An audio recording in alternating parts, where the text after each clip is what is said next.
বাংলাদেশের বাইরে পৃথিবীর বিভিন্ন প্রান্তে যেখান থেকে চ্যানেলে দেখছেন আপনাদের সকলকে সাদর আমন্ত্রণ তৃতীয় মাত্রায় দেখবার জন্য। প্রিয় দর্শক, সাম্প্রতিক নানা বিষয় নিয়ে আলোচনার জন্য আমার সঙ্গে স্টুডিওতে রয়েছেন আমার ভাই বসা আছেন বাংলাদেশের জাতীয়তাবাদী দল বিএনপি দলীয় সাবেক সংসদ সদস্য এবং বাংলাদেশ সুপ্রিম কোর্টের আইনজীবী অ্যাডভোকেট সৈয়দ আসিফ আশরাফি পাপিয়া, এবং আমার ডানে রয়েছেন বাংলাদেশ সুপ্রিম কোর্টের আইনজীবী সৈয়দ মামুন মাহবুব। স্বাগত আপনাদের দুজনকে তৃতীয় মাত্রায়। ঈদের ছুটি শেষ হলো এবং ঈদ বাংলাদেশের জনগণের জন্য কেমন কাটলো, এই প্রশ্নটার সঙ্গে যুক্ত করতে চাই যে সরকারের 100 দিন পূরণ হয়েছে ইতিমধ্যেই, এবং সরকার এই 100 দিনে কী করেছে তার সাফল্য গাথা সেটা জনসমক্ষে তুলে ধরবার চেষ্টা করছে। কিন্তু সামগ্রিকভাবে আপনাদের দুজনের কাছ থেকে আমি বুঝতে চাই যে সরকারের এই শুরুটা, যেটাকে অনেকে হানিমুন পিরিয়ড বলে, অনেকে মনে করেন যে হানিমুন করবার সময় আসলে বাংলাদেশে নেই, সেই বাস্তবতাও নেই, তো কেমন গেল সেটা একটু আপনাদের দুজনের কাছে বুঝতে চাই। সৈয়দ আসিফ আশরাফি পাপিয়া। রাজনীতিতে আসলে হানিমুন পিরিয়ড কখনোই থাকে না, সব সময় একটা জ্বলন্ত আগ্নেয়গিরির সঙ্গে সেই তাপটা নিয়ে হজম করে চামড়া পুড়িয়ে পরিবেশের সাথে ট্যাকেল দেওয়াটাই হচ্ছে রাজনীতিবিদদের কাজ। তো বিএনপিরও এটার ব্যতিক্রম ঘটেনি। বিএনপিও ধরেন বাংলাদেশে যেটা পলাতক সংগঠন, সেইটাকে ধরেন সেইটার সাথেও বিরোধী দল বর্তমান যেটা জামাত ইসলামের, ওপেনই বলেন আর গোপনেই বলেন, এদের ব্যাপক একটা সখ্যতা বিরাজমান। আবার পাশাপাশি এনসিপি এদেরকে যোগ দেওয়াচ্ছে আওয়ামী লীগকে। আবার ধরেন আমরা কিছু করার আগেই বলছে আমরা স্বৈরাচারের দোসর, এবং আওয়ামী লীগ যেভাবে ইন্ডিয়া গেছে আমরা সেভাবে লন্ডনে যাব, এবং আওয়ামী লীগ যে পথে গেছে আমরা সেই পথে যাব, চলে যাচ্ছি। এই যে একটা ট্যাগ লাগাচ্ছে অলওয়েজ, একবারে জামাত ইসলামের তৃণমূলের সংগঠন থেকে শুরু করে একবার উচ্চ পর্যায়ের ডাক্তার শফিকুর রহমান পর্যন্ত একই বক্তব্য, একই কথা, একই স্লোগান এইভাবে দিচ্ছে। এখন এই ক্ষেত্রে আপনার সফলতা তো আছেই, বাংলাদেশের অনেক বছর পর পুরুষ প্রধানমন্ত্রী, এবং সেই হিসেবে মানুষের যে ব্যাপারগুলো, ধরেন দুজন মহিলা প্রধানমন্ত্রী ছিলেন, আমরা মেয়েরা ছিলাম হচ্ছে অগ্রণী ভূমিকা, ফ্রন্টলাইনার। এখন যেহেতু পুরুষ প্রধানমন্ত্রী, স্বাভাবিক কারণে পুরুষরা যেতে পারছে, গলা মিলাতে পারছে, হাত মিলাতে পারছে, বাচ্চা ছেলেরা কথা বলতে পারছে, যে টাচ করতে পারছে, সব মিলায় মিশায় নিঃসন্দেহে বাংলাদেশের মানুষ একটা স্বাচ্ছন্দ্যের ভিতরে আছে। তারপর সবচেয়ে বড় কথা যে তারেক সাহেবের, মানে বর্তমান প্রধানমন্ত্রী গণপ্রজাতন্ত্রী বাংলাদেশ সরকারের জনাব তারেক রহমান সাহেবকে আওয়ামী লীগ 15 বছর এবং 2001 থেকে যে ট্যাগগুলো যেগুলো লাগানোর চেষ্টা করেছিল, কি একেবারে সরকারকে দিয়ে লাগায় ফেলতে গেছিল, মামলা মোকদ্দমা অনেকগুলো দিয়েছিল, এখন মানুষ ওনাকে সামনে থেকে দেখার একটা ব্যাপক সুযোগ পেয়েছে। যেমন ধরেন ট্রাফিক জ্যাম, উনি হেঁটে চলে গেলেন। তারপরে সচিবালয়ে যাওয়ার যে ব্যাপারটা, মন্ত্রীরা যাওয়ার আগে উনি উপস্থিত হন। বাংলাদেশের বজ্র পরিষ্কার হচ্ছে কি হচ্ছে না, এটা প্রধানমন্ত্রী দেখার কাজ না, সংশ্লিষ্ট কর্তৃপক্ষ, তাদের দায়িত্ব থাকা উচিত ছিল। কিন্তু তারা যেহেতু ফাঁকিবাজ, সংশ্লিষ্ট যারা, তারা যেহেতু ফাঁকিবাজ, তারা যথার্থ করবে না, এটা উপলব্ধি করতে পেরেই নিজেই নিজের গাড়ি নিয়ে বেরোচ্ছে। তাৎক্ষণিকভাবে যে সমালোচনা উঠার আগেই, অপরিষ্কার দুর্গন্ধ এগুলো নিয়ে উঠার আগেই উনি একটা কার্যকর সিদ্ধান্তে পৌঁছেছেন। এটা তো তাহলে মানুষ সমালোচনা করার আগে একটা পজিটিভ কাজ উনি করলেন। তাই সব মিলায় মিশা, তারপর ধরেন বাংলাদেশের অর্থনীতি একবারে ফোকরা, নিচে তলায় নাই। এই ফোকরা অর্থনৈতিক অবস্থা নিয়ে, যেখানে বিনিয়োগ নাই, ব্যবসা নাই, ইনভেস্টমেন্ট নাই, তারপরে বিগত সরকার এবং তার পরের সরকার, অন্তর্বর্তীকালীন সরকার যে পরিমাণ ঋণের বোঝা চাপিয়ে দিয়ে গেছে, এবং শেখ হাসিনা যদি ঋণের টাকাগুলি পরিশোধ পর্যন্ত ডক্টর ইউনূস সরকার করে নাই, উত্তরাধিকার সূত্রে প্রাপ্ত এরকম একটা অবস্থা। তারপরে তেল, মধ্যপ্রাচ্যের যুদ্ধের কারণে যে জ্বালানি সংকটটা দেখা দিল, এই সংকটটাকে জামাত সুপরিকল্পিতভাবে আরও তীব্র আকার ধারণ করলো মোটরসাইকেল আলাদের নিয়ে নিয়ে, যে গভর্নমেন্টের একটা ফেলিওর আসুক। কিন্তু সরকার যখন চতুরতার সাথে বললো যে চলেন একসাথে আমরা মোকাবেলা করি, পরের দিন কিন্তু তারা তাদের ওই সমস্ত অশুভ চক্রকে অলরেডি কিন্তু ক্লোজ করে নিছে। এবং আপনি প্রথম আলোর একটা নিউজে দেখবেন যে পদ্মা অয়েল কোম্পানির যেভাবে ইনভেস্টিগেশন করে যেভাবে স্যাক করলো একটা ঊর্ধ্বতন কর্মকর্তাকে, তাহলে চিন্তা করেন।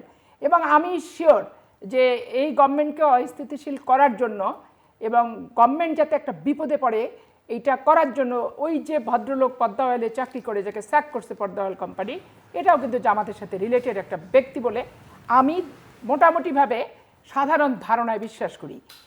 তো এই যে অরাজক অবস্থা থেকে মোটামুটি একটা মানে অত ব্যাপক স্বস্তি না হলেও মানে সমালোচনা করার মতো এরকম কোনো বিষয়ের ভিতরে এই 100 দিনে পড়েনি এই সরকার, মোটামুটি ট্যাকেল দিতে পেরেছে। মিস্টার মামুন। জি ধন্যবাদ। না, যে কোনো সরকারের 100 দিন তো চ্যালেঞ্জ থাকে, আর এবারকার নির্বাচন, তার আগে আন্দোলন, গণ আন্দোলন, ইউনূস সাহেবের 18 মাসের শাসন, এবং যেটা আমার সহযোগী শ্রদ্ধেয় আলোচক বলছিলেন, ধরেন তারেক রহমান সাহেবের 2001-এর পর থেকেই তো একটা ইমেজ সংকট ছিল তারপরে 15 বছর দেশের বাইরে থাকা। আমি এই 100 দিনে একটা সাফল্য বলবো, সেটা হচ্ছে, তারপরে আমি সংকটগুলো বলতে চাই, সেটা হচ্ছে প্রধানমন্ত্রী তারেক রহমান যে একজন সিম্পল মানুষ, এটা বাংলাদেশে ইভেন যারা বিরোধী রাজনীতি করে তারাও অস্বীকার করতে পারবে না। ধরেন প্রধানমন্ত্রীর সিকিউরিটি অহেতুক না বাড়ানো, সচিবালয়ে গিয়ে অফিস করা, যেমন আপনার এত বড় দেশ ভারতে কিন্তু প্রধানমন্ত্রীর আলাদা কার্যালয় নেই, ওইখানেই সাউথ প্লাজা নর্থ প্লাজা একসঙ্গী। এই যে প্রধানমন্ত্রীর আলাদা কার্যালয়, যে আলাদা একটা, ওই যে প্রেসিডেন্ট এরশাদের সময় করা হয়েছিল, পরে প্রধানমন্ত্রীরা সেটাই কন্টিনিউ করেছেন, রাষ্ট্রপতির কার্যালয় করতেন, ফলে ওনার অফিস লাগতো। তো সেইটাই আনফরচুনেটলি আমাদের প্রধানমন্ত্রীরা করলো, কারণ ওইটা কিন্তু একটা আলাদা অফিস হয়ে যায়, মানে আলাদা একটা চক্র। তো আমি বিশ্বাস করি উনি ওইটা আর ভেঙে দেবেন। তারপরে অন্যান্য ব্যবস্থাপনাগুলো দেখা, তবে বর্জ্য ব্যবস্থাপনায় আমার কাছে মনে হয়েছে যে উনি, এটা আমার একজন নাগরিক হিসেবে বিশ্লেষণ, যে উনি খুবই ওনার পাওয়ারের সফট ইউজ দেখালেন, যে ঠিক আছে আমি নিজে গিয়ে বের হলাম। এর মধ্য দিয়ে নিশ্চয়ই সমস্ত পৌরসভা, সিটি কর্পোরেশন এবং স্থানীয় সরকার মন্ত্রণালয় এই মেসেজটা বুঝতে পারলো যে আগামী বছর নিশ্চয়ই আর এই ছাড় দেওয়া হবে না। এইটা ভালো। হয়তো অনেকে বলবেন যে এর জন্য প্রধানমন্ত্রী যেতে হবে কেন, না গেলেও তো এত গিয়ে কোনো অন্যায় হয়নি, বরং মানুষ খুশি হয়েছে, উনি এটার গুরুত্ব দিয়েছেন। কিন্তু প্রশ্নটা হচ্ছে, আমাদের বাংলাদেশে একটা কালচার দেখবেন, আপনি তো খুব একজন বিদগ্ধ, বাংলাদেশের অত্যন্ত অভিজ্ঞ সাংবাদিক, আমাদের সব কিছুই আমরা দাবি দেওয়া কিন্তু সরকার প্রধানের কাছে, যেই অশান্তি হয়। এটার দুইটার দিক আছে, একটা হচ্ছে সব কিছুই আমরা প্রধানমন্ত্রী কেন্দ্রিক করি, আবার আমরাও নাগরিকরাও মনে করি প্রধানমন্ত্রী আমার কাছে সব। তো যার ফলে প্রতিষ্ঠানগুলো আমাদের গড়ে ওঠে না। এই সরকারের, বর্তমান সরকারের 100 দিনে আমার সবচেয়ে যেটা তাদের সরকারের দুর্বলতা মনে হয়েছে, সিদ্ধান্তহীনতায় ভোগা, ডিসাইসিভ রোল নেয় না। যেমন ধরেন, আমি বলি, যেমন ধরেন এই জনাব তারেক রহমানেরই খুব ঘনিষ্ঠ স্থানীয় সরকার প্রতিমন্ত্রী শাহ আলম সাহেব, উনি একটা তদন্তের কথা বললেন, 6 সদস্যের তদন্ত কমিটি করেছে, ওই আসিফ মাহমুদ সজীব ভুইয়ার ফাইল দেওয়া, সাইন করা, অভিযোগ আকারে। হাইকোর্টে অনেকগুলো রিট পিটিশন হয়েছে, সৌভাগ্যবশত একটা রিটের আমিও আইনজীবী ছিলাম। মানে আমার কাছে মনে হয় যে, ধরেন আমাদের বাংলাদেশে সবাই জানে দুইটা জিনিসের খুব অভাব, খাদ্য তো ছাড়া, খাদ্য তো মোটামুটি একটা কন্ট্রোল এসছে, একটা হচ্ছে নিরপেক্ষ একটা ইনকোয়ারি আর একটা বিচার। এইটা আপনি 47 থেকে আমরা পাই না। তো ধরেন ডক্টর মোহাম্মদ ইউনূসের উপদেষ্টারাও এখন তো মুখ খুলতে শুরু করেছে, আইনের ভাষায় বলে এক্সকালপেটরি স্টেটমেন্ট দিচ্ছে যে আমি কিছু জানি না। এইখানে বাকিরা জানে সবাই বলছে। তো এইখানে তারেক রহমান সাহেবের এই সিদ্ধান্তহীনতায় কেন, একটা ইন্ডিপেন্ডেন্ট ইনকোয়ারি করুক, ইনকোয়ারিতে ইউনূস সাহেব হয়তো কোনো দোষী পাওয়া যাবে না, হাম সহ বিভিন্ন ক্ষেত্রে, আমি বলছি কথার কথা, আর যদি কোনো দায় পাওয়া যাবে। আমার প্রশ্ন, এবং বিএনপির একজন প্রতিষ্ঠিত নেত্রীর কাছে আমার প্রশ্ন, ডক্টর মোহাম্মদ ইউনূসের ব্যর্থতা বা তার বিরুদ্ধে যে একটা বিভিন্ন অভিযোগ উঠছে, এই অভিযোগের দায় এই সরকার নিচ্ছে কেন? এই সরকারের অ্যাটর্নি জেনারেল কেন ইউনূস সাহেবের বিরুদ্ধে তদন্তের জন্য মামলা করলে ওনারা গিয়ে এটাকে মানে আপনার অপোজ করছে? কারণ পিটিশনগুলোতে বিএনপি সরকার সম্পর্কে এক ফোঁটা নাড়ে, ব্যর্থতাও বলেনি, বলেছে ইউনূস সাহেবের বিরুদ্ধে তদন্ত হোক। তো এইটা আমার কাছে মনে হচ্ছে সরকারের সিদ্ধান্তহীনতা। এটা সহ আরও কয়েকটা বিষয়, যেমন বিএনপির কিন্তু এখন যে বাংলাদেশের রাজনীতি, বিএনপির কিন্তু মুক্তিযুদ্ধকে আঁকড়ে ধরতে হবে, কারণ মুক্তিযুদ্ধ বিরোধী শক্তিকে আঁকড়ে ধরলে ওইটা জামাতের জন্য হবে। মানুষ কিন্তু মনে করে যে জামাত হচ্ছে মুক্তিযুদ্ধ বিরোধী প্রতিপক্ষ, বিএনপি হচ্ছে একটা উদার মধ্যপন্থী দল। তো এইখানে একবার আপনি মুক্তিযুদ্ধকে ইলেকশনের সময় বলেছে, পরেও বলেছে, কিন্তু আবার পার্লামেন্টে আপনি শোক প্রস্তাবটা অ্যাভয়েড করলেও পারতেন, যুদ্ধাপরাধীদের নিয়ে নিজে। এগুলো মানুষের মধ্যে প্রশ্ন। এখন আমাদের নাগরিক হিসাবে প্রত্যাশা হচ্ছে যে আর কতবার বাঙালির স্বপ্ন ভাঙবে? বাঙালি তো স্বপ্ন দেখে আর স্বপ্ন ভঙ্গ হয়। ওই যে একটা প্রবাদ আছে না, যে মন ভাঙার মসজিদ ভাঙার সমান কথা। তা আমাদের 72-এ স্বপ্ন ভেঙেছে, 91-তে কিছুটা ভেঙেছে, এইবার ইউনূস সাহেব তো ভেঙে চুরমার করে দিয়ে গেছে। এই সরকার যাতে এইটা না করে, এবং আমি এই পর্যায়ে শেষ করি, ভাই খুব বেশি সরকারের কাছে কিন্তু মানুষের চাওয়াও না যে তুমি আমাকে ঘি ভাত দাও, আমার সোনার গয়না বানায় দাও বা আমার গাড়ি কিনে দাও। মানুষ যেটা চায় তুমি আইন শৃঙ্খলাটা ঠিক রাখো, তোমার দলের নেতাকর্মী যেন আমাদের বাড়িঘরের উপরে না আসে, আমার ব্যবসায় যেন বিরক্ত না করে, আমার প্রফেশনে যেন বিরক্ত না করে, সরকার যেন মিনিমাম মানে সামাজিক দায়িত্বটা পালন করে, ক্ষমতার দম্ভ যেন না পেয়ে বসে। এই যে অ্যাডভোকেট সৈয়দ মামুন মাহবুব যেটা বললেন যে এই ধরনের 2/3 আসন পেয়ে ক্ষমতায় থাকা একটা সরকারি দলের জন্য সবচেয়ে বড় চ্যালেঞ্জ আসলে অনেক সময় মনে হয় যে অপোজিশন না, সিভিল সোসাইটি না, মিডিয়া না, নিজের দলটা বড় সমস্যা হয়ে দাঁড়ায়। তাদের আচার আচরণ কর্মকাণ্ড যেটা উনি বলবার চেষ্টা করছেন, আপনার কাছে কি মনে হয় এই জায়গায় কতখানি কন্ট্রোল? এখানে ব্যাপার হচ্ছে কি যে বিএনপি একটা মধ্য মানসিকতা সম্পন্ন এবং বাংলাদেশের মধ্যপন্থী মানুষের একটা আশ্রয়স্থল, এবং যেই আশ্রয়স্থলটা বিএনপির উপরে বাংলাদেশের ধর্মপ্রাণ আলেম ওলেমা শায়ক মোশায়েক এনাদের প্রচণ্ড আস্থা। কারণ বিএনপি যখন ক্ষমতায় থাকে এনাদের কোনো ট্রাবল বিএনপি করে না, এবং ওই ধর্ম নিয়ে দ্বন্দ্ব, ইসলাম নিয়ে অপপ্রয়োগ, এগুলো বিএনপি এগুলোর সাথে জড়ায় না, যার কারণে বাংলাদেশে আলেম ওলেমা মোশায়েকরা সব ভালোই থাকেন। এইখানে যে প্রবলেমটা দেখা যাচ্ছে কওমি মাদ্রাসা আর হচ্ছে আপনার আলিয়া মাদ্রাসা, এখানে আলিয়া হচ্ছে অরিজিনালি জামাত ইসলামের প্রোডাক্ট, আর কওমি হচ্ছে অরিজিনাল ইসলাম বলতে যে জিনিসটা জিস্ট, সেই ইসলামের ট্র্যাডিশনাল ইসলামের শিক্ষাটা কওমি থেকে হয়ে ওঠে। এখন এখানে জামাত ইসলাম তিনটা কৌশল সামনে নিছে। প্রথম কৌশল হচ্ছে ছলে বলে কৌশলে বিএনপির বিরুদ্ধে অপপ্রচার করে বিএনপিকে একটা প্রবলেমে ফেলা। দ্বিতীয় হচ্ছে ইসলামের অরিজিনাল শিক্ষা কওমি, এই কওমিকে বিতর্কিত করা। আর তৃতীয় যে ব্যাপারটা হচ্ছে সেটা দেখেন, বাংলাদেশ একটা স্বাধীন সার্বভৌম বাংলাদেশ, এতগুলো রক্তক্ষরণের ভিত্তিতে এই অর্জিত জুলাই আগস্টের অভ্যুত্থানের কথা আপনি বলেন 15 বছর পর, এখানে চায়না, তুরস্ক, পাকিস্তান স্পেসিফিক জামাত ইসলামকে এক একটা জায়গায় এক একটা সিটে আজকে 10,000 লোকের ইফতারি দিলাম, ঈদ বোনাস দিলাম। কুরবানির তো একটা ইসলামিক বিধিবিধান নিয়ম আছে। প্রথম কথা আমার সামর্থ্য থাকতে হবে, আমি আমার মৃত ব্যক্তির পক্ষ থেকে আমি কুরবানি দিতে পারবো আল্লাহর নামে, কিন্তু সেই মাধ্যমটাকে। কিন্তু এখন তুরস্ক কি মিশর 162টা গরু চাঁপাইনবাবগঞ্জে পাঠায় দিল, ওটা কি কোরবানি হবে না সাদকা হবে না দান হবে? তাহলে যদি কোরবানি না হয়ে থাকে ইসলামিক দৃষ্টিভঙ্গিতে, এগুলা মাশায়েখ সাহেব যারা আছেন ওনারা চিন্তা করবেন, তাহলে ঈদের আগের দিন কোরবানি দিতে হবে, যে দান হিসেবে মানুষকে দিয়ে দিতে হবে। কিন্তু কুরবানির দিনকে যখন আপনি জবাই দিবেন, তাহলে তার উদ্যোক্তা দিলে তো হবে না, একটা ব্যক্তি আল্লাহর নামে যে দেবে, কারুর নাম দিতে হবে, অমুক ব্যক্তি আল্লাহর নামে দিল, নাম দেওয়া হয় না, না কিসের দিল? মিশর আর তুরস্ক না দিল, কিন্তু তারা কোনো নাম পাঠিয়ে দেয়, কি নাম পাঠাবে? 162টা গরুর নাম কিভাবে দিবে? 162টা গরুতে 7 ভাগ হলে, একটা গরুতে যদি 7 ভাগ হয় তাহলে 162 সাথে গুণিত 7 1012।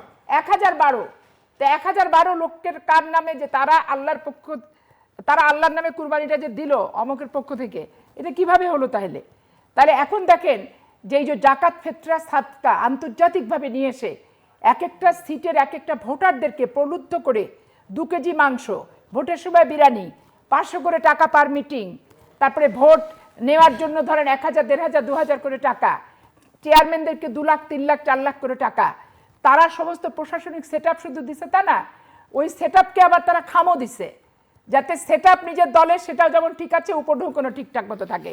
প্রিজাইডিং পুলিংরা রীতিমতো সিলেট আর চট্টগ্রামে ইলেকশনের পরে তারা আনন্দ উদযাপন করতে গেছে। তাহলে এই যে ব্যাপারগুলি, এখন এখানে বিএনপির প্রথম দায়িত্ব হবে জামাত মুক্ত বাংলাদেশ জাতীয়তাবাদী দল বিএনপি, এই সংগঠনটাকে জামাত মুক্ত, জামাত সুপ্ত গুপ্ত ওপেনও আছে, আমার জেলায় তো ওপেন আছে, গুপ্ত সুপ্ত না, ওপেন সারা জীবন জামাতের ভোট করে কিন্তু বিএনপির পোস্টে আছে, এরকম বাংলাদেশের কেন্দ্র থেকে শুরু করে অনেক জায়গায় আছে। এগুলোকে একবারে সমূলে আগে উচ্ছেদ করতে হবে। সংগঠন যদি সতী সাবিত্রী না হয়, সংগঠন যদি চুলচেরা বিশ্লেষণ না হয়, সংগঠন যদি আপনার ক্লিন না থাকে, আপনি এই যে সাংগঠনিক যে কথাগুলো বলছেন যে চাঁদাবাজ কি এটা ওটা সেটা, জাতীয়তাবাদের আদর্শে জাতীয়তাবাদী পরীক্ষিত ব্যক্তিদের দ্বারা বাংলাদেশের সংগঠন অঙ্গ সংগঠন সবকিছু যখন হবে, তাদের বোধ বুদ্ধি উপলব্ধি থাকবে যে হচ্ছে কোনটা খারাপ কোনটা ভালো, কোনটা করা উচিত কোনটা অনুচিত। আজকে দেখেন তাদের সমালোচনার বিষয়বস্তু কি, গণপ্রজাতন্ত্রী বাংলাদেশ সরকারের মাননীয় প্রধানমন্ত্রী তারেক রহমান সাহেব, আর দ্বিতীয় সমালোচনা সর্বোচ্চ বেশি করে সালাউদ্দিন সাহেবকে নিয়ে। কিন্তু সালাউদ্দিন সাহেবকে নিয়ে যে নেগেটিভ সমালোচনাগুলো করে, এটার কোনো যথার্থতা আছে, এটার কোনো বাস্তবতা আছে বলেন? মানুষ যদি জ্ঞানী হয়, মানুষ যদি ট্যালেন্ট হয়, মানুষের যদি সংবিধান মুখস্থ থাকে, মানুষের যদি সিআরপিসি মুখস্থ থাকে, এবং আপনার প্যানেল কোড যদি মুখস্থ থাকে, আপনার ঐক্যমত কমিশনে যে প্রত্যেকটা জিনিস যদি তার মাথায় কম্পিউটারের মতো ধারণ করে 4 ঘন্টা 5 ঘন্টা ওপেন কাগজ না থেকে লেকচার দিতে পারে, এইটাকে তো অনুকরণ করা উচিত। এইটাকে তো শিক্ষক হিসেবে যে ওকে শিখতে হবে, একটা শিক্ষণীয় বিষয় হিসেবে কিন্তু ধরা উচিত। কিন্তু তারা এমন ভাব করতেছে যে প্রধানমন্ত্রী কথা বলতে চায় না, বলে না, সব কিছু সালাউদ্দিন বলে। বিষয়টা কি তাই? ঐক্যমত কমিশনে কি প্রধানমন্ত্রী সাহেব জনাব তারেক রহমান বিএনপির চেয়ারপারসন কি ভারপ্রাপ্ত চেয়ারম্যান হয়ে কি সেখানে উপস্থিত ছিল? উনি তো ছিলেন না। তো ছিলেন কে? সালাউদ্দিন সাহেব, একমাত্র ব্যক্তি। তো সেই ব্যক্তিটি তো বলার রাইটস আছে, দায় আছে, এবং যা যা হয়েছে উনি প্রত্যক্ষদর্শী সেখানে। তো ওইটা উনি যত ভালোভাবে উপস্থাপন করতে পারবে, XYZ কি পারবে? পারবে না। কিন্তু আপনি দেখেন জামাত মেধাবানদেরকে অপছন্দ করছে, এবং সে আমাদের দল কিভাবে পরিচালিত হবে না হবে সে রীতিমতো ডিকটেট করছে। আর তৃতীয় যে বিষয়টা, ভাগ খেয়ে খেয়ে ক্ষমতাসীনের এমন অভ্যাস তাদের হয়েছে, মানে সব কিছু তো তারা শেয়ার চায়। তারা মন্ত্রী পরিষদের শেয়ার চায়, তারা সচিবের ভাগ চায় জামাত ইসলামের, তারা মাদ্রাসা শিক্ষা বোর্ড তো নিয়েই নিছে। আপনার শিক্ষা মন্ত্রণালয়ের যেটা, সেখানেও দেখবেন যে কত কর্মকর্তা যে জামাত ওরিয়েন্টেড, জামাত একবারে লিস্টেড জামাত আছে, আপনি কল্পনাও করতে পারবেন না। এবং অনেক অ্যাম্বাসিতে দেখবেন অন্তর্বর্তীকালীন সরকারের নিয়োগপ্রাপ্ত জামাত ইসলামের সাথে তারা জড়িত। এগুলোকে এই সরকারে তদন্ত করা দরকার, এবং তারা যে যেখানেই থাকুক তারা জামাতের পারপাস সার্ভ করবে, জীবন দিয়ে হোক, এবং বিএনপির ভাবমূর্তি নস্যাৎ করার চেষ্টা করবে। এই জন্য সরিষার ভিতরে ভূত তাড়ানো প্রধান দায়িত্ব আগে এই বর্তমান সরকারের, এবং নিজের দলকে জামাত থেকে মুক্ত করে অরিজিনাল বিএনপি যে দল, এইটা করতে হবে। আপনি দেখেন আরেকটা জিনিস, এই যে ভুয়া ভুয়া স্লোগান, এটা নিয়ে 5 দিন 7 দিন ফেসবুকে আলোচনা হচ্ছে। এই স্লোগানগুলি কারা দিচ্ছে? এই স্লোগানগুলি তো শিবিরের ছেলেরাই দিচ্ছে। এবং ওইগুলো যদি আমাদের দলের ছেলে বলে কেউ দাবি করে থাকে, তাহলে আমার দলের শিবিরের প্রমোট ছেলে ওরা কখনো জাতীয়তাবাদী দলের সমর্থক কিংবা কোনো কর্মী হতেই পারে না। একটা ছাত্র দলের স্বরাষ্ট্রমন্ত্রীর কাছে কি দাবি দেওয়া থাকতে পারে যে সে ভুয়া ভুয়া বলে স্লোগান দিতে পারে? তারপরে আরেকটা জিনিস আপনি দেখেন, কি বিশৃঙ্খলা পাটোয়ারি। শুক্রবারটা পাটোয়ারি মানে একটা আতঙ্ক, যে কোন জেলায় যে পাটোয়ারি কি করছে। ঠিক শুক্রবার আগে জামাতেই করতো, যা করতো বাইতুল মোকাররম মসজিদে, উত্তর গেটে। এখন এই শুক্রবার হচ্ছে পাটোয়ারি দেশ ও জাতির একটা আতঙ্ক। কোথায় যে কি ঘটনা ঘটবে, তার যা বডি ল্যাঙ্গুয়েজ, তার যা মুখের ভাষা, তার যা অ্যাটিটিউড, রীতিমতো জামাত প্রমোট এই ছেলেটি বিভিন্ন জেলায় দিয়ে প্রতি সপ্তাহে একটা করে ইস্যু তৈরি করা হচ্ছে এই সরকারের বিরুদ্ধে। দেখেন ভাই, আপনার গায়েও চামড়া আছে, আমার গায়েও চামড়া আছে, কয়দিন গাল খাবে? মির্জা আব্বাস তারে গাল সহ্য করতে করতে করতে অসুস্থ হয়ে স্ট্রোক হয়ে গেছে। কিন্তু আমার গায়ে তো সেই সহ্য ক্ষমতা আমার নাও থাকতে পারে, আর একটা যুবক ছেলের সহ্য ক্ষমতা নাও থাকতে পারে। এখন ডিম ছোড়া, এটা তো অনেক ভদ্রতা দেখায় ফেলছে, ডিম ছোড়া। এখন এর ভিতরে যারা কত কি ছোড়ার ছিল, হাড়হাড্ডি ভেঙেই যে দেয়নি বিক্ষুব্ধ মানুষ, এই জেলায় জেলায় যে সে প্রত্যেকটা শুক্রবারের নামাজিদেরকে, এবং এই যে একটা বিশৃঙ্খল পবিত্র দিনে করে বেড়াচ্ছে জামাত ইসলাম, ইস্যু হিসেবে নিছে, এগুলো গভর্নমেন্টকে অনেক সতর্কতার সাথে এগুলো মোকাবেলা করা দরকার। এবং একটা সরকার তখনই হচ্ছে মানে সবচেয়ে শক্ত হয় যখন তার সংগঠন শক্তিশালী হয়ে তার বেষ্টনীর ভিতরে সরকার থাকবে, এবং সংগঠন হবে একটা প্রতিরক্ষা কবচ, যে আগের সংগঠনকে ফেস করো, তারপরে সরকারের গাছও। কিন্তু সংগঠন সারা বাংলাদেশে এই 15 বছরে যে 12টা বাজা অবস্থা, এবং ওই অফিসে বসে কিছু ব্যক্তি সবসময় নিজস্ব মন মতো কমিটি করে এই যে জেলা শহরগুলা সংগঠন, অঙ্গ সংগঠন সব কাগজের, এগুলোর কার্যকারিতা খুব কম জেলায় আছে। এই জন্য সরকারের প্রধান দায়িত্ব হবে আগে সংগঠনকে ঢেলে সুচারুরূপে। সরকার তো সংগঠন ঢেলে সাজাবার দায়িত্ব না, মানে সরকার মানেই তো দলের প্রধান, দলের প্রধান, সরকার মানেই যেহেতু দলের প্রধান যতদিন আছেন, অবশ্যই দলের প্রধানের দায়িত্ব এক। দ্বিতীয় বিষয় হচ্ছে, আমি বাংলাদেশের সবচেয়ে ছোটবেলা থেকে দলটা করাতে সবচেয়ে যোগ্য একজন মহাসচিব আমি জীবনে পাইছিলাম, সেটা হচ্ছে ব্যারিস্টার আব্দুল সালাম তালুকদার, যে একটা কর্মীকে মাইনাস করার আগে 50 বার সেটা প্রোটেকশন দিত, যেটাকে তৈরি করতে 30 বছর সময় লাগছে আমার। আর এখন দেখা যাচ্ছে মাইনাস খেলায় আজকে দল 15 বছর আন্দোলন করে দলকে একটা নিরাপদ জায়গায় নিয়ে যাওয়ার জন্য মানুষের কিছু ব্যক্তির স্যাক্রিফাইসের প্রয়োজন পড়ে, কিন্তু যখনই ক্ষমতায় চলে আসে ওই স্যাক্রিফাইসটাকে বুটের লাথিতে পিষ্ট করে যে বিজয়ের উল্লাস করা, তো ওই যে অভিশপ্ত কিছু কিছু দিক থাকে, মানুষের স্যাক্রিফাইসকে বুটের তলা দিয়ে কখনো মুছতে হয় না, স্যাক্রিফাইসের মূল্য কখনো দেয়া যায় না, কিন্তু অসম্মান করাটা কখনোই উচিত না। পার্টি অফিসে অনেকেই বসে বসে এই সমস্ত গুপ্ত সুপ্ত আর ওপেন এই যে প্রোভাইড, এগুলো 6 মাসের ভিতর দেখবেন সব প্রকাশ পেয়ে যাবে, সব প্রকাশ পেয়ে যাবে যে কোথায় কে কিভাবে কি আছে। কারণ ওই যে বলে না যে পাপী যতই পাপ করুক চিহ্ন রেখে যায়, খুনি যত বড়ই খুন করুক একটা আলামত কিন্তু রেখে যায়, যেইটা নিয়ে ইনভেস্টিগেটররা ইনভেস্টিগেশন করে। তো এইরকম হচ্ছে ব্যাপার। জামাত, এখানে জামাত হচ্ছে একটা প্রতিক্রিয়াশীল উগ্রপন্থী, একটা ইসলামকে অপব্যবহারকারী একটা সংগঠন।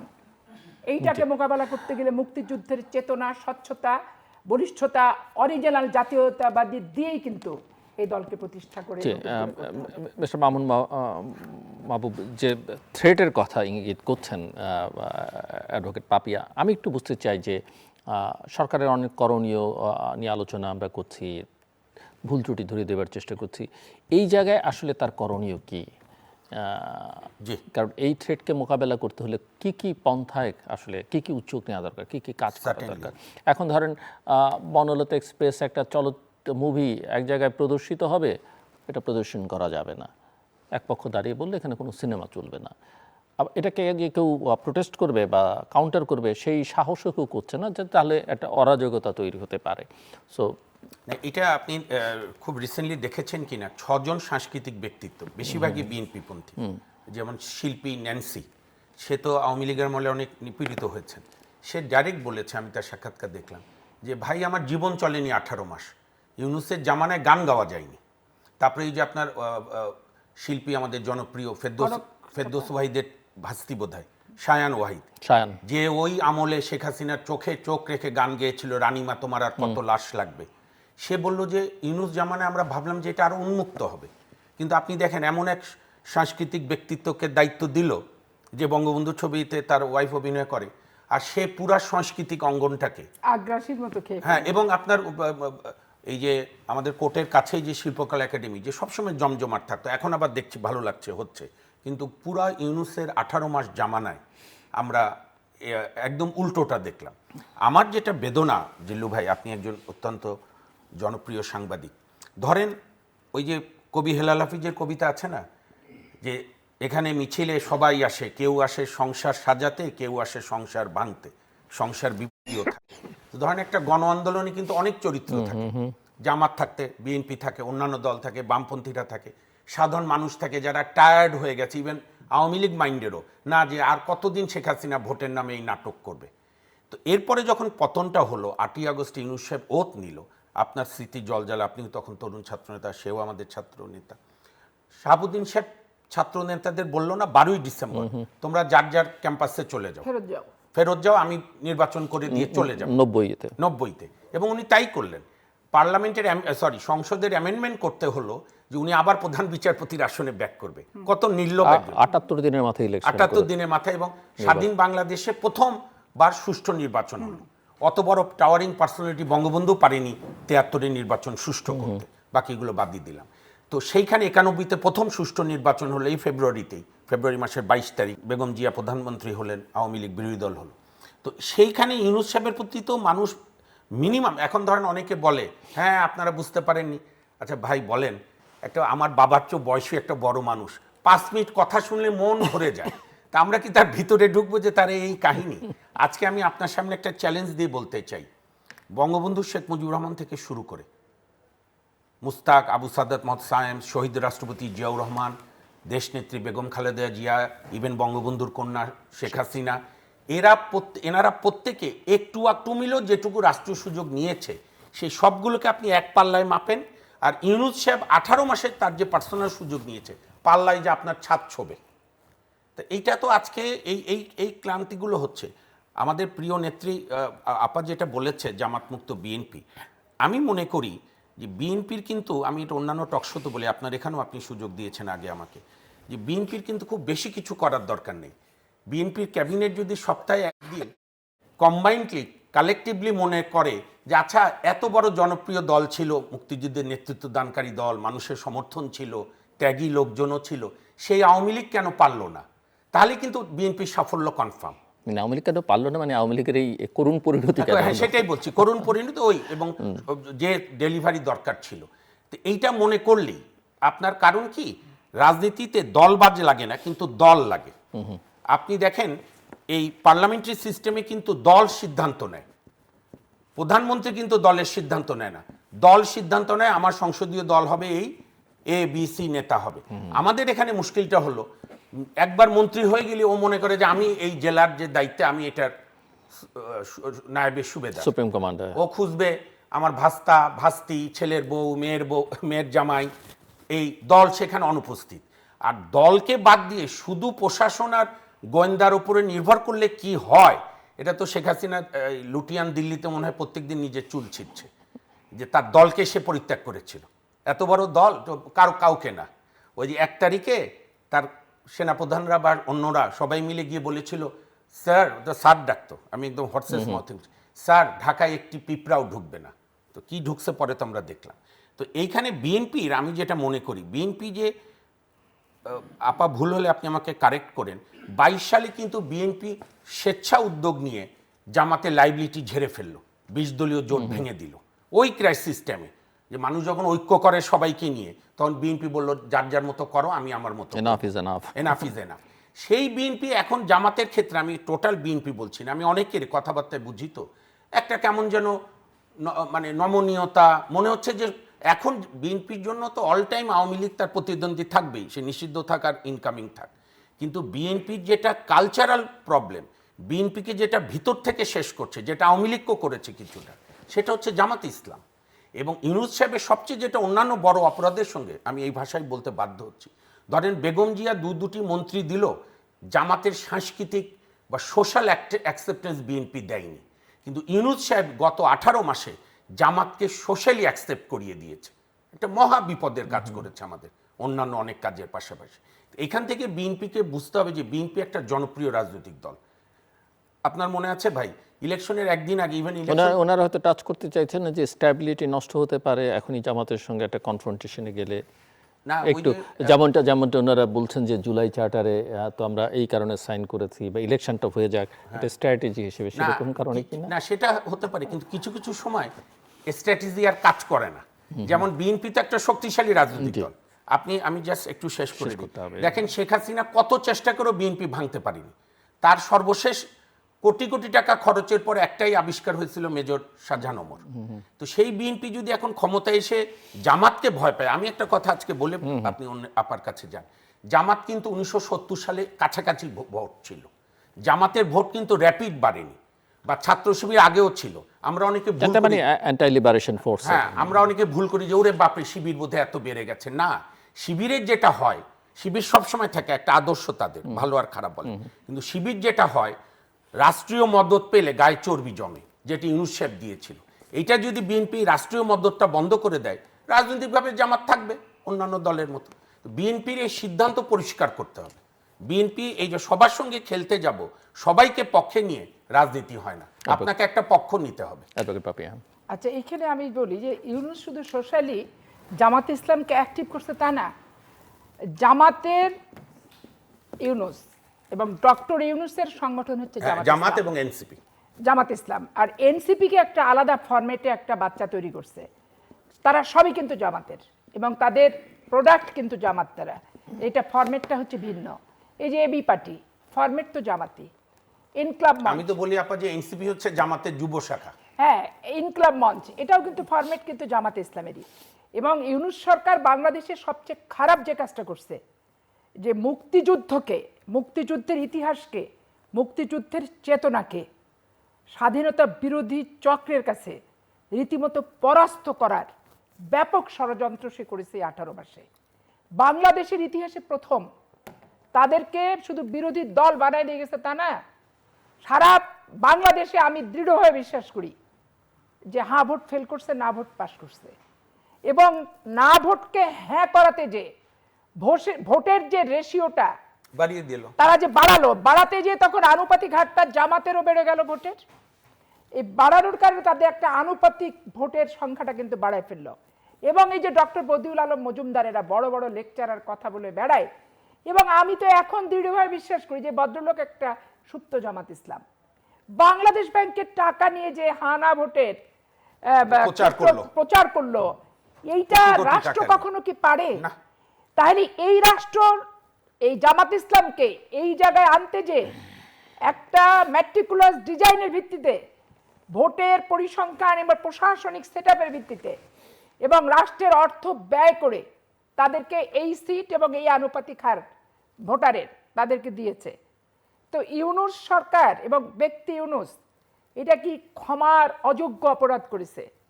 কারণ মুক্তিযুদ্ধকে মুখোমুখি দাঁড় করিয়েছে একটা স্বাধীনতা বিরোধী শক্তিকে, এবং পার্লামেন্টে তারা 86-তে প্রথম এমপি হয়েছিল, এ দল ও দলের কোলে উঠে ওরা বেড়াচ্ছিল, তোয়ালা হিসেবে ব্যবহৃত তারা হচ্ছিল। আজকে তাদেরকে সরকারি দলের আনার বহু চেষ্টা করে ব্যর্থ হয়ে একটা বিরোধী দলের শক্তিশালী জায়গায় তাদেরকে নিয়ে গেছে, যেখানে তারা ফেয়ার ভোট হলে 10টা থেকে 15টা, এর বেশি সিট ওরা কোথাও কখনো পায়নি, অদূর ভবিষ্যতে পাবেও না। একটা রাষ্ট্রকে চিন্তা করতে হবে, তুরস্ক কিভাবে জামাতকে টাকা দেয়, মিশর কিভাবে দূতাবাস কিভাবে টাকা দেয়, ওই মুসলিম ব্রাদারহুড, হ্যাঁ, পাকিস্তান কিভাবে টাকা দেয়, কারণ এগুলো তো open to all, radio television পত্র পত্রিকা সব জায়গায় আপনি দেখছেন যে ডক্টর শফিকের ওখানে ইফতারির সামগ্রী দিছে, এর আগে গাজীপুরে জামাত ইসলাম থেকে দিছে। মানে বারবার জামাত ইসলামের এমপি, জামাত ইসলামের নেতা, জামাত ইসলামের এলাকা বেছে তারা কেন নিচ্ছে? তাহলে কি ভারতের মতো সংগঠনের সাথে তারা সম্পর্ক করতে চাচ্ছে? রাষ্ট্রের সাথে সম্পর্ক তারা করতে চাচ্ছে না? রাষ্ট্রের জনগণের সাথে কি তারা সম্পর্ক করতে চাচ্ছে না? প্রধানমন্ত্রীর ত্রাণ তহবিল থেকে প্রত্যেকটা এমপি যে দলেরই হোক তাদেরকে অর্থ দেওয়া হচ্ছে, 10 লক্ষ, 15 লক্ষ, 20 লক্ষ ঈদ উদযাপন উপলক্ষে। তাহলে তারা প্রধানমন্ত্রীর ত্রাণ তহবিলে না দিয়ে সংগঠনের ব্যক্তির হাতে, নেতার হাতে একটা স্বাধীন রাষ্ট্রে জবাবদিহিতা ছাড়া কিভাবে দেয়? এইটা তো সরকারকে আগে অনুসন্ধান করা দরকার, এবং এখানে সরকারের ইগোতে বাধা উচিত এবং গায়ে লাগা উচিত। তারপরে আওয়ামী লীগের যে প্রসঙ্গটা আসা হলো, আওয়ামী লীগ অপরাধ করছে, যুগশ্রেষ্ঠ নিরপেক্ষ এবং স্বচ্ছতার ভিত্তিতে তার বিচার করা হোক, নাগরিক হিসেবে আমি চাই।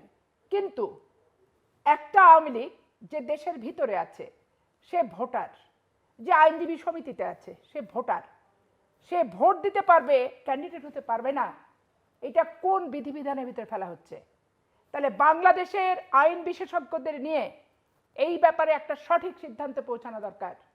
কারণ সামনের নির্বাচন, আপনি যদি মনে করেন একটা সমর্থক আওয়ামী লীগ ইউনিয়ন পরিষদের চেয়ারম্যান ভোটে দাঁড়ায়, আর তাকে দিয়ে যে লাঠি লাদ্দা নিয়ে জামাত ইসলাম মারপিট শুরু করবে, মব কালচার আবার যেটা রেখে গেছে ডক্টর ইউনূস, এটা আবার চালনা করবে, তাহলে আলটিমেটলি সরকারকে বিতর্কিত প্রশ্নবিদ্ধ করার মতো সিচুয়েশন তৈরি করবে তারা।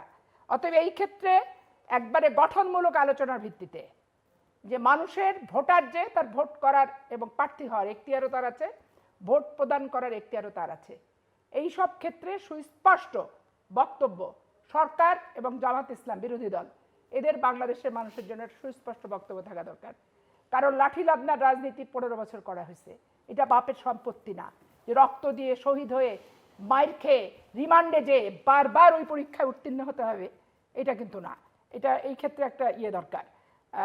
আর মানুষ যেটা চায়, নিত্য প্রয়োজনীয় দ্রব্যাদি, চাল ডাল লবণ তেল, এগুলার মানুষের সাধ্যমতো ভিতরে থাকবে, আর আইন শৃঙ্খলা পরিস্থিতিটা ঠিকঠাক মতো জনগণের নাগালের ভিতর থাকবে, নিয়ন্ত্রণের মধ্যে থাকবে। এই ক্ষেত্রে একটা আসামি ধরতে যাবে পুলিশ, পুলিশের বাজেট নাই, বাদীকে পয়সা দিয়ে আপনার পিকআপ ভাড়া দিয়ে আসামি ধরতে পাঠাতে হবে, তেলের টাকা সহ।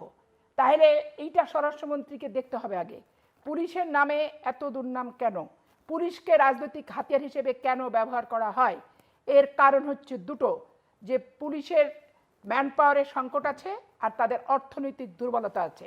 তাহলে তাদের কাজ তাদেরকে ঠিকমতো চালানোর জন্য তাদের ম্যান পাওয়ার খুব নিরপেক্ষভাবে দিতে হবে, এবং তাদের ফুয়েল সাপ্লাই যেটা মানিটারি যে প্রবলেমটা সেটা সমাধান করতে হবে, করে বাংলাদেশের পুলিশকে আন্তর্জাতিক যে কোনো পুলিশের মান সম্পন্ন করার আমরা একেবারে চেষ্টা করা যেতে পারে। শেষের দিকে জাস্ট 2 মিনিট করে ক্লোজিং রিমার্কস হিসেবে ক্লোজিং রিমার্কসে হচ্ছে যে গত নির্বাচনে কিন্তু বিএনপি জামাত কোনো প্রার্থী কোনো জায়গায় গিয়ে বলেন এই কে কে এখানে আওয়ামী লীগ আছে ভোট দিও না আমাকে, তা কিন্তু বলেনি, বরং ভোট চেয়েছে। এটাই স্বাভাবিক। আমার যেটা ভয় হচ্ছে ভাই, যে বিএনপি যদি এই ইউনূস সাহেবের দেওয়া অর্ডিন্যান্স যে আইনে পরিণত করলো এবং আওয়ামী লীগকে বছর পর বছর নিষিদ্ধ রাখলে যেটা হবে, যে আওয়ামী লীগের মধ্যে যারা প্রকৃত দোষী ছিল, যাদের বিরুদ্ধে দুর্নীতির পাহাড় সমান দুর্নীতির অভিযোগ, ব্যাংক লুট সহ নানা লুট, এগুলোর বিচার আপনি গ্রহণযোগ্য করতে পারবেন না। বলবে যে আমরা তো দেশেই আসতে পারছি না, আমি আইনজীবী দিতে পারছি না, আমার লোক যেতে পারছে না। বরং আমি তো মনে করি বিএনপি তো যতবারই বিজয়ী হয়েছে এইবার ছাড়া, প্রত্যেকবারই তারা আওয়ামী লীগকে ভোটের মাধ্যমে পরাজিত করেই বিজয় হয়েছে। আমি তো মনে করি বিএনপির গর্বের বিজয় হতো যে আওয়ামী লীগের যারা দোষী ব্যক্তি বা যারা আদালতে সাজা হয়েছে তারা তো নির্বাচনে এমনি অযোগ্য, বরং আওয়ামী লীগ সহ নির্বাচনে অংশগ্রহণ করে। বিএনপি বলবে আমরা তো আওয়ামী লীগকে নিষিদ্ধ না করিনি। না না, বিএনপি এটা বলতে পারতো ভাই, সেটা হচ্ছে যদি যদি তারা পরেরটা- অর্ডিন্যান্সটা অ্যাক্টে পরিণত না করতো। এখন কিন্তু এখন কিন্তু ড্রাইভিং সিটে আপনার দল, তা আপনার দলকে সিদ্ধান্ত নিতে হবে যে এত বড় একটা জনগোষ্ঠীর রাজনৈতিক দলকে কি আমি নিষিদ্ধ রেখে পার পাবো, নাকি তাকে আমি রাজনীতি করার অধিকার দিয়ে রাজনীতিকভাবে মোকাবেলা করব, এবং তার যে 15 বছরে বিএনপির ভাষায় বা জনগণেরও অনেক বিশ্বাসের মতে যে এই অন্যায় করেছে সেগুলোর আমি সুষ্ঠু বিচার করব। এটা বিএনপির সিদ্ধান্ত নেওয়ার সময়। বিএনপি এই ব্যাপারে কোনো দ্বিমত দেখা দিলেই, আপনি যেটা সবসময় মনে করেন ছাত্র রাজনীতি আপনারা আমরা একসঙ্গে করেছি, জামাত কিন্তু বেড়েই উঠেছে ষড়যন্ত্রের মধ্যে, এবং ঘোলা পানি জামাতের জন্য খুব উপকারী জিনিস। জামাত কিন্তু স্বচ্ছ রাজনীতি করতে পারে না, জি। আমি সব জায়গায় দেখেছি। কাজে বিএনপির উচিত হবে, এটা বিএনপির ব্যাপার, যে আওয়ামী লীগের যারা দোষী তাদের বিচার হোক যদি আদালতে প্রমাণ হয়। কিন্তু এত বড় একটা রাজনৈতিক দল, এবং বিএনপি কিন্তু যখন এই যে ইউনূস সাহেব তার নিয়োগকর্তাদের দিয়ে আন্দোলন করালো, বিএনপি কিন্তু পরিষ্কার বলেছিল আমরা কোনো দল নিষিদ্ধ করার পক্ষে না, জনগণ নিষিদ্ধ করবে। যেরকম আমি শেষ করে দিচ্ছি, যেরকম মুসলিম লীগকে তো কেউ নিষিদ্ধ করেনি, মুসলিম লীগ নিজেই অপ্রাসঙ্গিক হয়েছে। তো জনগণই সিদ্ধান্ত নিক কোন দল থাকবে কোন দল থ্যাংক থাকবে ইউ। আপনার পালা, খুব ছোট এই করে। স্থানীয় নির্বাচনে বিএনপি সহ বিরোধী দলের একটা সঠিক সিদ্ধান্ত নেওয়া উচিত, দেশ ও জাতির মুখের দিকে তাকায়। কারণ মুক্তিযুদ্ধকে আমি অস্বীকার করতে পারি না। মুক্তিযুদ্ধকে যদি আমি অস্বীকার করি তাহলে আমার দেশের অস্তিত্ব থাকে না। অতএব আমার মুক্তিযুদ্ধকে রেখে, আমার দেশের অস্তিত্বকে রেখে, আমার স্বাধীন সার্বভৌম বাংলাদেশকে রেখে আওয়ামী লীগ আর্টিকেল 36, 37, 38, 39 যেভাবে লঙ্ঘন করছে, আমরা যাতে সেভাবে লঙ্ঘন না করি, এই ব্যাপারে আমাদের চুলচেরা বিশ্লেষণ পার্লামেন্টে কামিং বাজেট অধিবেশনে সরকারি দল বিরোধী দল করে একটা সঠিক সিদ্ধান্তে পৌঁছাক, এটা আমি রাষ্ট্রের নাগরিক হিসেবে প্রত্যাশা করি। আমার দল ক্ষমতায় আছে, মানে আমি যে দলটাকে ভালোবাসি, আমি যে দলের প্রতি আনুগত্যশীল, কিন্তু স্টিয়ারিং এর আশপাশে যাওয়ার এখতিয়ার কিন্তু আমার নাই। আমাদেরকে আন্দোলনের সময় সারা জীবন লাগে, 81 থেকে এই 26 পর্যন্ত। আন্দোলনের পর আর একটা শ্রেণী প্রমোট হয়ে যায়। তো যেই শ্রেণী প্রমোট হোক, আমি চাই তারা দেশের মানুষের পালস বুঝুক, এবং মুক্তিযুদ্ধের চেতনাটার পালসটাকে নতুন করে, নতুন প্রজন্মের অনেকেই মন্ত্রী মিনিস্টার হয়েছে, নতুনভাবে বিএনপি রাজনীতিতে সক্রিয় হয়েছে, তাদেরকে মুক্তিযুদ্ধের চেতনাটাকে স্পষ্ট হয়ে বুঝতে হবে, অশুভ শক্তিটাকে বুঝতে হবে। এবং যারা পলাতক তারা অপরাধী, যারা পলাতক না তারা আমাদের মতো ডিপ্রাইভ, ভোটের অধিকার থেকে তারা বঞ্চিত হয়েছে। অতএব তৃণমূলের যে নির্বাচনগুলো হবে, এই নির্বাচনে ভোটার যেহেতু তারা, ইউনিয়ন পরিষদ, পৌরসভা, ওয়ার্ড কমিশনার এবং সিটি কর্পোরেশন, এগুলোতে অংশগ্রহণের ব্যাপারে সুস্পষ্ট নাগরিক হিসেবে আমি সরকার বিরোধী দল উভয় পক্ষের কাছে আমি জানতে চাই। আর স্বাধীন সার্বভৌম বাংলাদেশ, এই বাংলাদেশে কোনো শকুনের বিষাক্ত নখরে মুক্তিযুদ্ধের চেতনার গায়ে এতটুকু যাতে আঁচড় না পড়ে, মুক্তিযোদ্ধার প্রজন্ম হিসেবে এইটুক প্রত্যাশা থাকবে। ধন্যবাদ। যুগের পর যুগ, দিনের পর দিন সকল সরকারের প্রতি আমার ধন্যবাদ অ্যাডভোকেট সৈয়দ মামুন মাহবুব এবং অ্যাডভোকেট সৈয়দ আসিফ পাপিয়া আমাদের সঙ্গে আলোচনা অংশ নেওয়ার জন্য। দর্শক, আমার দুই অতিথি নানা বিষয় নিয়ে কথা বলেছেন। সরকারের 100 দিনের মূল্যায়ন করতে গিয়ে একটা গুরুত্বপূর্ণ কথা দুজনের মুখ থেকে বেরোচ্ছে, এবং যেটা অত্যন্ত চ্যালেঞ্জিং যে কোনো সরকারের জন্য, এবং বিশেষ করে ভোটে নির্বাচিত এবং এত সংখ্যক আসন নিয়ে নির্বাচিত একটা দলের জন্য, সেটা হচ্ছে যে সংগঠনকে শক্তিশালী করবার কোনো বিকল্প নেই। তবে সংগঠনকে নিয়ন্ত্রণ করতে হবে যে সরকারের কাজকর্মে যেন তারা নিজেদেরকে নিয়োজিত না করে, এবং রাজনীতিতে দলবাজের প্রয়োজনে, ওনাদের ভাষা আমি ধার করে বলছি, দলটা লাগে, এটা তাদেরকে মাথায় রাখতে হবে। দ্বিতীয় কথা যেটি ওনারা বলবার চেষ্টা করেছেন, সেটা সরকারকে যেসব বিষয়ে অত্যন্ত সজাগ এবং সতর্ক থাকতে হবে, সেটা হচ্ছে ইনফ্লেশন বা জনগণের জন্য দুর্ভোগ যেটা দেয় সবচেয়ে বেশি, সেটা হচ্ছে দ্রব্যমূল্যের ঊর্ধ্বগতি, আরেকটা হচ্ছে আইনশৃঙ্খলা পরিস্থিতি। এই দুটো জায়গায় অনেকটা মনোযোগ দিতে হবে। আইনশৃঙ্খলার কথা বলতে গিয়ে আমার একজন অতিথি বলছিলেন যে পুলিশের বিষয়ে আসলে অনেক মনোযোগী হতে হবে। আমরা পুলিশকে দোষারোপ করি, কিন্তু তাদের লজিস্টিক্সের কথা চিন্তা করি না, এবং তাদের জনবলের কথা কিন্তু অনেক সময় আমরা বিবেচনার মধ্যে রাখি না। বিএনপিকে একটা শক্ত অবস্থান নিতে হবে। ওনারা বলেছেন যে মুক্তিযুদ্ধের পক্ষে। ইতিমধ্যেই বিএনপির জন্য প্রশংসিত, বিশেষ করে গত 22 সাল থেকে এই পর্যন্ত, এবং এই নির্বাচনের পূর্বাপর পরিস্থিতিতে বিএনপির অবস্থানটা শক্তিশালী। কিন্তু কোথাও কোথাও মাঝে মাঝে হয়তো গুপ্ত বা সুপ্তদের প্রভাবিত হতে পারে, কিছুটা সিদ্ধান্তহীনতা বিএনপির মধ্যে আছে বলে ওনাদের ভাষায় মনে হচ্ছে। এই জায়গায় আমাদের পররাষ্ট্রনীতিতে যেমনটা আছে যে সবার সঙ্গে বন্ধুত্ব, কারোর সঙ্গে বৈরিতা নয়, যদিও অনেক আন্তর্জাতিক সম্পর্কের বিশ্লেষক মনে করেন ওই নীতি এখন আর চলে না। একইভাবে অভ্যন্তরীণ ইস্যুতেও আসলে আপনাকে কোনো না কোনো পক্ষ নিতে হবে। এই যে সিদ্ধান্তহীনতা, এই সিদ্ধান্তহীনতার জন্য বিএনপি 2001 থেকে 2006-ও কিন্তু সমালোচিত হয়েছে। অনেক বেশি তারা সিদ্ধান্ত নিতে পারে না, অনেক ক্ষেত্রেই দোদুল্যমান ছিল। এই জায়গা থেকে নিজেদেরকে বের করে আনতে হবে। সব কিছু মিলিয়ে এটা ওনারা বলবার চেষ্টা করছেন যে গণতন্ত্রের পক্ষে থাকতে হবে, মুক্তিযুদ্ধের পক্ষে থাকতে হবে, এবং বাংলাদেশের যে অসাম্প্রদায়িক চরিত্র, সেই চরিত্রটা বজায় রাখবার চেষ্টা করতে হবে। আমাদের সঙ্গে থাকবার জন্য অসংখ্য ধন্যবাদ। আপনাদের সবার জন্য শুভকামনা।